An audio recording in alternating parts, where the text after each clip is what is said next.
¿Qué tal? Buenas noches, bienvenidos al programa A Su Salud, las 9 de la noche, 35 minutos de hoy, miércoles 24 de febrero del año 2010. Y para mí es un verdadero placer darle la bienvenida nuevamente a este espacio con el cual ustedes pueden tener el consultorio sin moverse de su casa. Hoy nos estará acompañando el médico psiquiatra Mauricio de la Espriella, con quien estaremos tratando el tema de la depresión. Doctor Mauricio, buenas noches. ¿Cómo está? Muy buenas noches. Gracias por la invitación. Bueno, la invitación también es para todos nuestros televidentes para que se comuniquen con nosotros a través de nuestra línea 733-5371 o 733-5372 y nos den a conocer todas las inquietudes, las preguntas, los comentarios que puedan tener respecto de este tema, que tiene que ver mucho con la salud mental, ya que conversando anteriormente con el doctor Estracámara, nos tiene un dato bastante interesante que tiene que ver con el estado mental de los colombianos. ¿Cómo está el estado mental de los colombianos, doctor? Bueno, el estudio más reciente que tiene el Ministerio de Protección Social, que no es tan reciente, digamos, es del 2003, que hizo el estudio a nivel nacional, evidencia que de cada 100 colombianos, 40 en algún momento de su vida podría tener o padecer un problema en salud mental. Ahora, el puesto de la depresión, digamos, hay tres patologías principales que detectaron. La primera es la ansiedad, que más o menos el 17%, es decir, de cada 100 colombianos, 17 padecería un problema de ansiedad, y la depresión ocupa el segundo lugar con el 15%. De cada 100 pastusos, por así decirlo, 15 en algún momento están cursando con un trastorno depresivo. Es una cifra bastante alta. Sí, claro, bastante alta, por supuesto. Perfecto. Bueno, sobre este tema estaremos tratando, como lo decíamos, durante estos 60 minutos. Recuerden que este programa se emite en vivo todos los miércoles a partir de las 9. Las personas que apenas nos sintonizan aquí, les contamos que vamos a hablar sobre la depresión, o estamos conversando en este momento sobre la depresión con el médico psiquiatra Mauricio de la Espriella. Él es el director psiquiátrico, podríamos decir, ¿sí? El director científico del Hospital Perpetuo Socorro. Director científico del Hospital Perpetuo Socorro, que por cierto es uno de los mejores de nuestro país, por fortuna, ¿no? Sí, señor, afortunadamente. Bueno, entrando ya en el tema, conversemos sobre qué es la depresión. Bueno, la depresión es una enfermedad.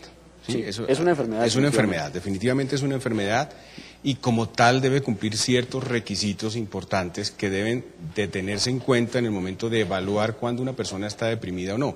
¿Sí? Porque muchas veces la gente tiende, digamos, a confundir estados de ánimo triste de pocas horas, minutos, incluso días, diciendo estoy deprimida. ¿Sí? Sin embargo, clínicamente la depresión tiene que tener unas características. Una de ellas es tener, por supuesto, un ánimo triste, pero que ese ánimo triste dure por lo menos, como mínimo, 2 semanas. ¿Sí? Perder también el interés por hacer ciertas cosas que normalmente a la persona que padece depresión antes disfrutaba y ahora ya no lo está haciendo, ¿sí? También hay cambios en el pensamiento de la persona que está deprimida, porque empieza a tener de alguna manera pensamientos de minusvalía, ya no sirvo para esto, no sé si seré capaz de lograr ciertos objetivos. Incluso puede ir maquinando ideas de muerte y estructurando posteriormente ideas de suicidio. Hay alteraciones en la concentración de las personas que están deprimidas. Un paciente deprimido no se puede concentrar, no puede rendir muy bien en todos los ambientes, laboral, académico, social, porque su concentración está afectada. Por supuesto, si se afecta la concentración, se afecta la memoria, ¿sí? Entonces, sí, para los estudiantes, para las personas que trabajan y necesitan tener una concentración y una atención y una memoria, pues esto es fatal para ellos. Se altera el sueño también. Los pacientes aquejan en su gran mayoría pérdida del sueño, o en otras de las características es que no solo que pierdan el sueño, sino que pueden tener sueño de más, lo que llamamos nosotros hipersomnia, ¿sí? El apetito, en su gran mayoría también pierden el apetito, pero en otros casos también puede presentarse como un aumento en el apetito, ¿sí? Y un aumento de peso también. Bueno, usted se ha referido a los estudiantes, lo cual me da pie a mí para pensar que este tipo de enfermedad no distingue edad. No, en absoluto. Porque anteriormente se pensaba que las personas que sufrían depresión eran las personas que estaban pasando los 30, los 40, y dicen, no, es que entró en una edad depresiva, porque es que ya está en el 4º piso, o la abuelita ya está demasiado viejita y entonces está teniendo depresión. En este momento se está hablando en el mundo de que la depresión definitivamente no tiene edad. No, no tiene edad, y lo que uno está viendo es que hoy en día uno ya puede diagnosticar depresión en niños, ¿sí? Antes era un poco difícil tratar de identificar esa sintomatología de los niños, porque la expresión de la depresión en los niños no es igual en el adulto.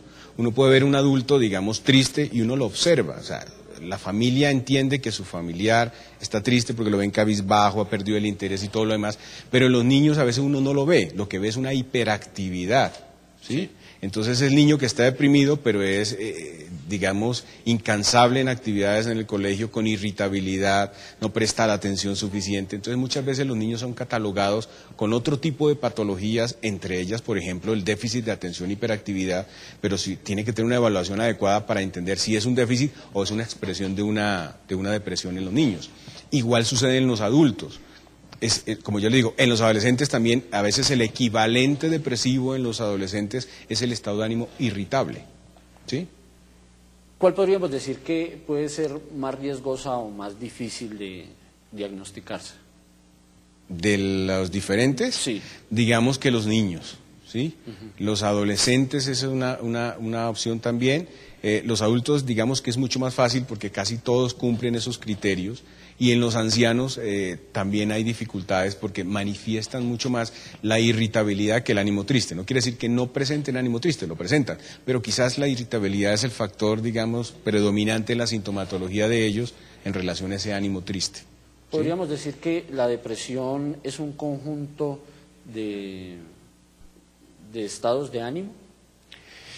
De hecho, la clasificación del trastorno depresivo es del estado de ánimo, ¿sí? De la emoción que se manifiesta en ese momento. Y se caracteriza por tener un ánimo bajo, triste, permanente, como mínimo, como dije, de 2 semanas, de ahí para adelante, ¿sí? Yo no puedo hablar de depresión de un día, de 2 días, porque me pasó algo malo, me puse triste y estoy deprimida. No, está triste porque pasó algo malo, que es normal sentirse triste. Pero si alguien, y no siempre en la depresión debe haber un factor desencadenante, ¿sí? Siempre, muchas veces no lo hay, pero la persona empieza a tener ese ánimo triste. Sí. Bueno, cuando ya pasa la semana de que la persona está cabizbaja o está triste, ¿siempre desencadena en un llanto o siempre va a haber como abstracción de la sociedad? ¿Cómo se puede expresar este tipo de...? Bueno, lo primero que la gente debe detectar en el núcleo familiar es ver cómo la persona empieza a tener cierto tipo de aislamiento en la interacción familiar, ¿sí?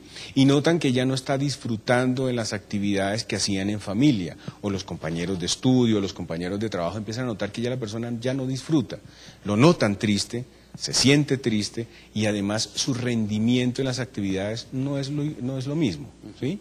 Entonces la gente debe entender eso, que la tristeza mínimo 2 semanas, que pierde el interés por hacer las cosas que antes le gustaba hacer y ya no le gusta, ¿sí? Que empiece a tener, bueno, el llanto a veces no es un factor presente constante, pero generalmente puede ocurrir, ¿sí? Ahora, la depresión es mucho más frecuente en el género femenino que en el género masculino. ¿Por qué? Por las cuestiones hormonales, digamos, la estructura hormonal de la mujer facilita de alguna manera también, o predispone de alguna manera también la posibilidad de cuadros depresivos. ¿Qué factores influyen en el desarrollo de la depresión? Son muchos los factores. Digamos que las personas son unos entes biopsicosociales, entonces tiene que ver su propio cuerpo, su organismo, cómo esté funcionando el componente genético. En el estudio que nosotros hacemos ante la sospecha de alguien que sufra depresión, es importante evaluar si existen familiares cercanos o lejanos que padezcan depresión, porque tiene un componente. Ahora, de los estudios actuales evidencian que hay una alteración de unas sustancias en el cerebro que se llaman neurotransmisores que no están funcionando muy bien o que hay una disminución en ellos. Y estos neurotransmisores ayudan a una comunicación mejor entre las neuronas, permitiendo que los procesos, digamos, cognitivos y del estado de ánimo funcionen muy bien, ¿sí? El medio ambiente debe uno, en lo posible, estar en un medio ambiente que favorezca un desarrollo normal de la personalidad. Pero si tenemos un medio ambiente no favorable, pues facilita como factor de riesgo para desarrollar depresión.